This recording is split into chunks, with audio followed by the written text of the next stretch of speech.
rangkaian kegiatan dalam rangka hari ulang tahun Humas Polri yang ke-71. Sinergitas antara Humas, sinergitas antara Polri dengan rekan-rekan media, rekan-rekan wartawan, ini perlu kita tingkatkan, Mas. Jadi jangan sampai putus komunikasi, putus hubungan, harus selalu meningkatkan sinergitas antara Polri dengan rekan-rekan wartawan. Insya Allah dengan adanya sinergitas, hubungan yang baik, apa yang menjadi cita-cita dari Polri untuk memberitakan berita-berita tentang Polri, insya Allah itu akan bisa dibantu oleh rekan-rekan wartawan.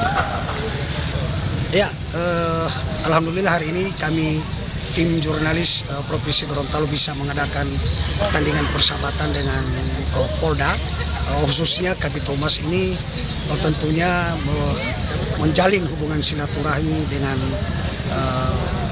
Polda Gorontalo, khususnya Kabid Humas.